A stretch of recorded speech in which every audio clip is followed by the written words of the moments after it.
In this episode, we speak with Rahul Ponnala, the CEO and co-founder of Granica, an AI research and systems company helping enterprises leverage AI efficiently and safely. Granica is backed by Bain Capital Ventures, New Enterprise Associates, and other notable investors. In 2019, Rahul and his team's mission was to increase the signal-to-noise ratio of information and thus make AI safer to use, more efficient, and more effective. Their research is deeply rooted in information science, machine learning, computer vision, natural language, and distributed systems, with a special emphasis on elevating the efficiency and safety of AI systems through fundamental and innovative research. Before Granica, Rahul was the Director of Solutions and Integrations Engineering at Pure Storage. I'm your host, RJ Lumba. We hope you enjoyed the show. If you liked the episode, click to follow. RJ Lumba is the Executive Chairman of Market Insight Media and the Managing Partner of GrowthCap. He is the host of Great Entrepreneurs, a podcast for driven entrepreneurs and business owners. Our podcast covers all topics related to the entrepreneurial journey, from ideation to execution to optimization and to reaping the rewards of a well-run business. In the minutes ahead, we'll share with you unique insights and tactics from some of today's most accomplished and inspiring entrepreneurs. Rahul, thanks so much for taking the time to chat with us today. It's a delight to be with you. Thank you for having me. I love the mission statement. It is to make AI 10,000 times better.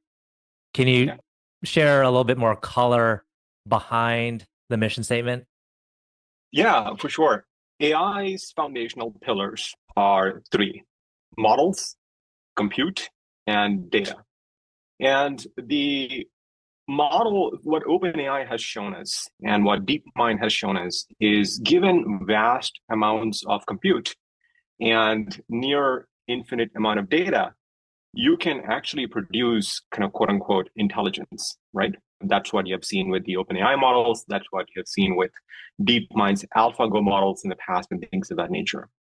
But more and more, we have come to the realization that data has become a bottleneck, right? You can go procure enormous amounts of compute. You can probably use a better architecture of models. But if you do not actually have data sets that are four types: abundant, they are diverse, they are safe, they're high signal, you will be limited on the intelligence that you can produce. And that's what we mean by our mission statement of making AI 10,000 times better.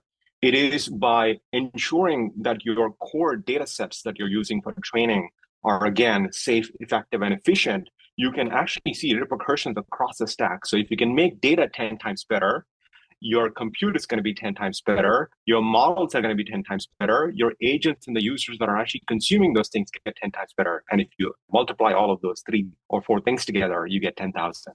You know, what's fascinating is that the area of data and data analytics, data sciences, big data, that's been around for decades. And one would think that maybe the whole study around data and technology around data is maturing, but you bring to light that it isn't. It's actually not ready for efficient use within the AI context. Let's go deeper into what you talked about, safety. So I'll take an example of how humans work, right? Take a poker player. A poker player essentially becomes great by looking at the number of hands, by dealing hands. And if you feed that poker player with bad hands, what do they learn? They learn bad poker. Computers and models are similar, where you have to make sure that the data is actually good in quality, ethical, and safe, devoid of privacy and things of that nature. Right. So safety is an important aspect in data sets because models are representation of the data. What is a machine learning model from a fundamental first principle perspective? It is a model of the data. So if you actually have your data that is non-ethically sourced and it is unsafe, it has bias, it has harmful content in it, your machine learning model is actually going to represent that itself to its users. So solving the first principles of making sure that your data itself is safe is how you would actually ensure that your AI systems and your machine learning models are also safe.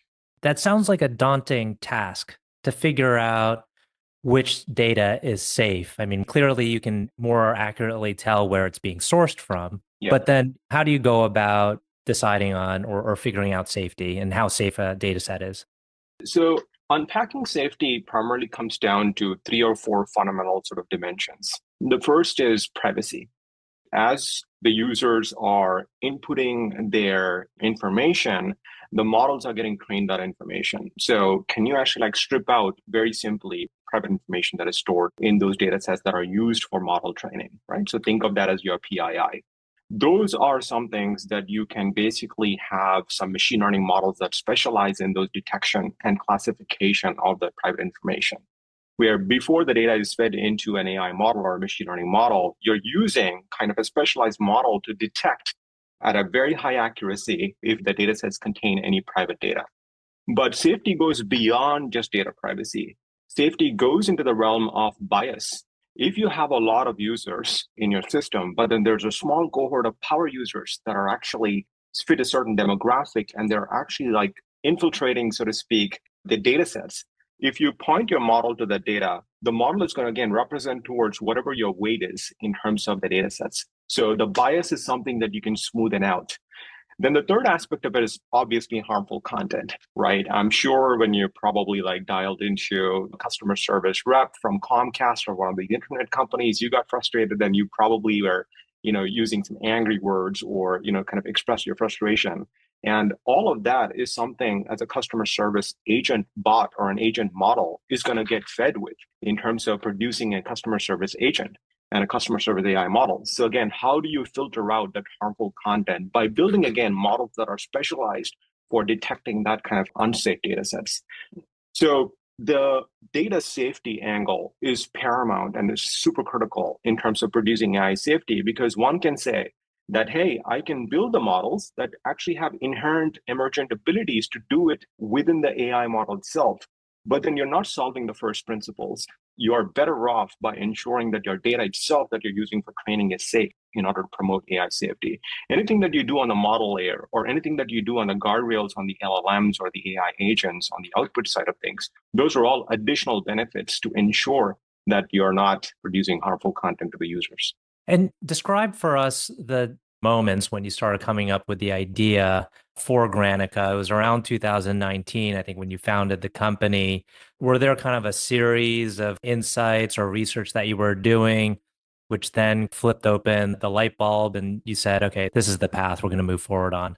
So my background has been in applied mathematics and computer science. And in the early days of the 2007, 2008 era, I got exposed to various fields that were booming at that time, right? Like web development and search was taking off, and distributed systems was something that I wanted to really get into. How do you actually feed large amounts of data and scale essentially systems that can do vast amounts of search and do inference? So that's where I got into management of data. I got into how do you actually store the data through efficient compression and machine learning models and data systems that can actually model that data.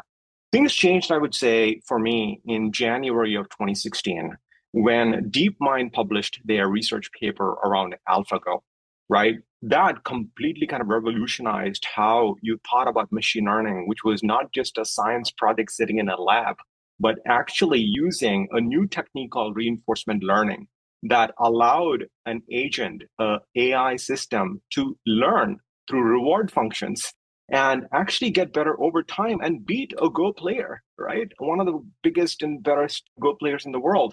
And that kind of changed the notion for me in terms of moving my kind of scientific theory from machine learning to AI systems, where you can combine newer techniques like deep neural networks with vast amounts of compute, which brings my distributed systems experience along with the data experience that I gained over time. So combining my applied mathematics background with respect to learning the new kind of revolutions around deep learning, and also my data background gave me this thought process and this genesis of, okay, what are the fundamental problems that exist today in the scale of data that is getting gathered out there?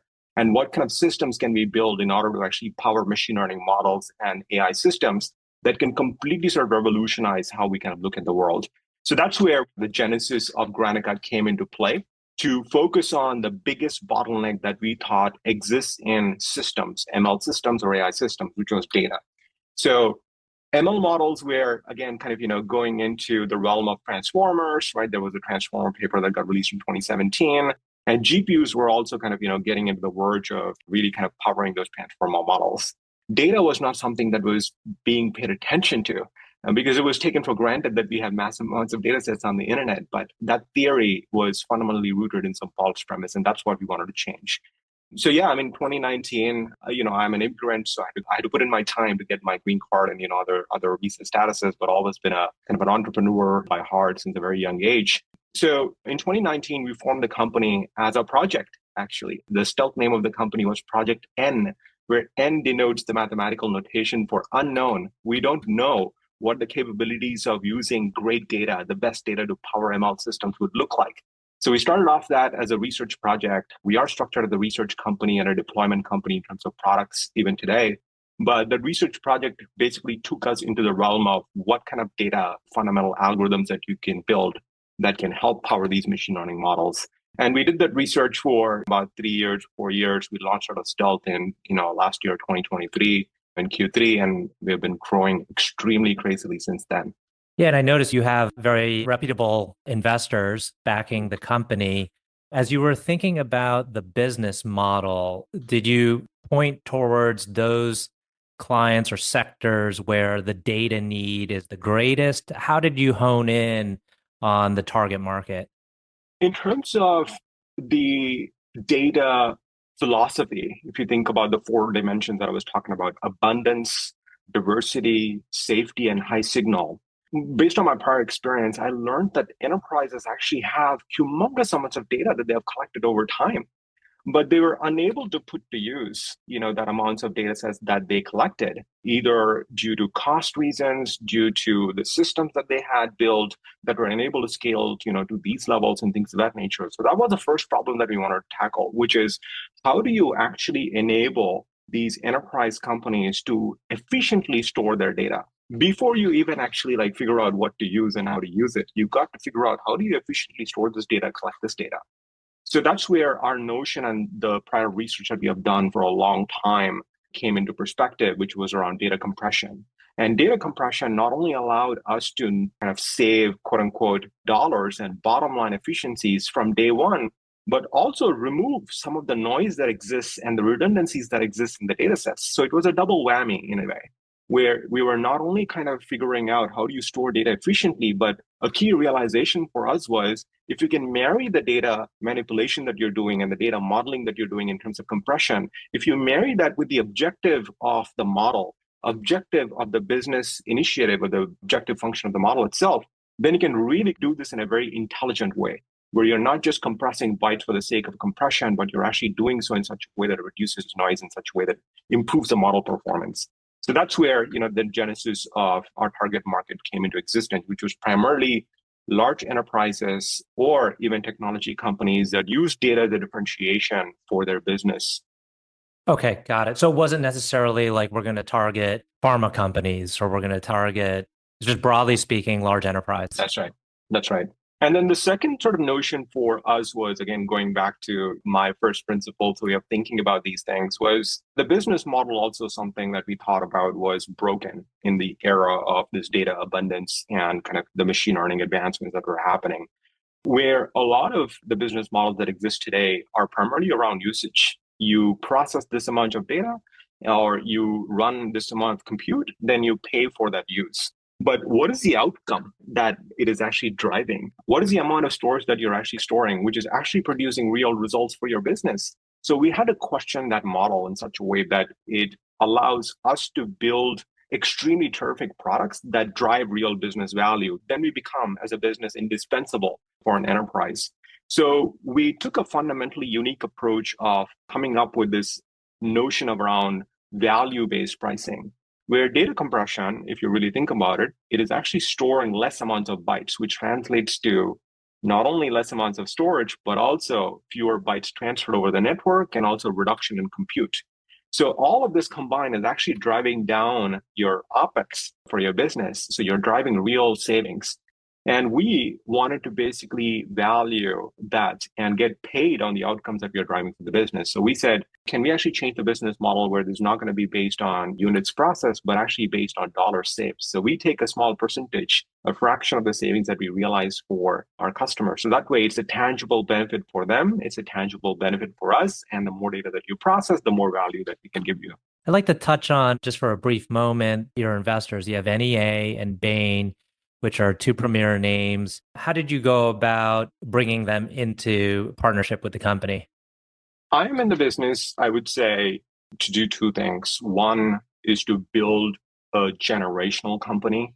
I'm not interested in kind of building a small trick pony or a one product company. So from day one, we have been very ambitious in terms of what we want to do, which is start off with removing data as a bottleneck, but that's just the first phase of the mission. Our eventual mission is to become the data foundation for AI, and the grand mission is to make AI safe, effective, and efficient. That's where the 10,000 notion comes in. So we had a lot of interest, in the early days of venture capital raising and fundraising that we were doing, but we wanted to partner. I wanted to partner with somebody who's got experience, kind of helping other founders build those generational companies. And Bain, kind of led our seed round, and they have been fundamentally great in terms of advice, in terms of giving us obviously the capital, but also helping us sort of navigate through some of the challenging times that we went through COVID and, other times. And where NEA comes into play is just their vast experience building enterprise companies. They've been around the block for 30 years or so right now, I think. And they have built enormously great companies, including Databricks. And the VC partner that we were looking for, really fit that mold. And that's where we chose NEA and Bain. Mm-hmm. And when you're in hyper-scaling mode, the learning curve can be quite steep, depending on how many companies you've scaled before. What have you found to be the most challenging aspect to entrepreneurship? So when you look at a long arc of building a generational mission, staying focused on what needs to be accomplished in the short term is very critical, because that gives you, one, confidence that you're on the right track in terms of receiving market feedback. And then two, it also kind of, gives you a perspective of resourcing that you can staff up and the directionality that you can take the company towards your eventual mission. So focus is extremely key. And again, given the nature of the generational mission, people will have lots of ideas, right? Like, hey, why aren't we focused on models? Why are we focused on agents? Why aren't we focused on compute? So bringing back to, again, the first principles notions of this is what we got to do, and this is how we're going to do it, and we're going to learn from our customers and be customer obsessed in the short term is very critical. The second is obviously talent, and ensuring that we are able to attract and build a culture where people are not just coming in to do a job, but actually realizing their true potential and fulfilling their true ambitions is something that I care about a whole lot. I talk to my team and also, our stakeholders and also customers actually, that I want Granica to become a startup factory where people come in to not just actually forward our mission and be in this journey together, but also learn the ropes of how do you build a great startup, and what are the kind of, again, the day-to-day battles that you got to go through in order to actually be on this mission and be on this journey. And so it's been a fascinating journey so far. And, again, we're the first inning of our generational mission here. I believe you mentioned at the front end of this conversation that you had maybe some entrepreneurship experience, or you were showing signs of it early on. Can you tell us a little bit about that? Yeah, I came from very humble beginnings where my family kind of struggled to make ends meet, to be quite honest. And one of the people that I gain a lot of inspiration is my mother. So she was extremely resilient in terms of, hey, here's what we want our kids to be and things of that nature. And my dad was away from the country, working in a different country and, kind of feeding our family in such a way that, we were able to sustain ourselves. But it was tough. And she gave me the leverage to go and find ways in order to solve our problems to make those ends meet. So I started my first quote unquote business selling these packets of cookies to couples. And the cookies were shaped in a heart. So I kind of, figured out how do you actually model quote unquote a business in such a way that you package discounts, where you sell two cookie packets for $10 instead of $15 and things of that nature. But anyhow, That's how I started my quote unquote entrepreneurial journey. But then I was really good at math and computer science, from a very young age. So I was recruited as a web developer, so to speak, for an advertising agency in India and kind of, built them websites and, stuff like that, and then progressed through, various other initiatives. But then when I landed in the US, my entrepreneurship, I would say, journey took a pause because I did not realize how difficult it was and how challenging it was to actually procure a visa in order to start a company. So I had to put in my time. And that was both a great learning experience. Obviously, I learned from other people on both the things to do and not to do. But also, it was quite frustrating given the kind of political system that we were in that hindered, I would say, entrepreneurship for immigrants. So I'm hoping that someday the country will realize the power that immigrants can bring to the country and, give them more leeway to start businesses and propel US into a great nation. We're coming up into the tail end of the conversation. I have two final questions that I like to end with. One is, can you tell us about a person who's had a profound influence on you? You mentioned your mother. Is there another person you'd like to mention? Yeah, thank you for the question. So I've got cliche aside. I've got two people, I would say, not just one. Obviously, I spoke about my mother, the resilience that she has. And, even at this age, at 60, she just started a couple of more businesses in India. So she is just going. She's a machine. But the second person, again, cliche aside, that I rely a lot on in terms of advice is my wife. She is just an amazing, high intellect, sheer brilliance, person that thinks from first principles. She runs her own quantitative hedge fund. So we are both entrepreneurs in the family. But yeah, I go to her for advice on any problem that I have, both building businesses and also kind of, going through the trenches. And she's got this knack of just deciphering what the problem is, so asking follow-up questions and also breaking down into first principles. How do we go about detecting the problem, root causing it, and kind of, coming up with a solution, both from a business perspective and also a technology perspective. So it's fascinating to have both of them in my life, and I'm very grateful. Fantastic. Last question. Can you tell us about a charity, cause, or other endeavor that you're passionate about? Yeah, like I'd mentioned, I came from very humble beginnings where I was really struggling to even pay for tuition in my early, teenage years. So a cause that my wife and I kind of, started with was to give back to the communities where we came from, such that nobody, has to go through the struggles that I went through to even get a book to read, to sit in an exam and kind of, go through those motions. It's very traumatic to think about it. So every month we have got a fund that we allocate a portion of our monthly earnings to. It's a significant portion every month that we allocate. And as and when we come across charitable organizations that are helping students, that are helping individuals kind of realize their ambitions and true, kind of goals in life and help them with their tuitions, we kind of contribute from that fund. So it's been very grateful. We so far helped about, 100 to 200 students in India, all the way from kindergarten to college. And it's been grateful. I hope that we can continue that trend. It's a great note to end on. Well, Rahul, thank you so much for taking the time to chat with us today. It's been a wonderful conversation. Thank you, RJ. Thank you for having me.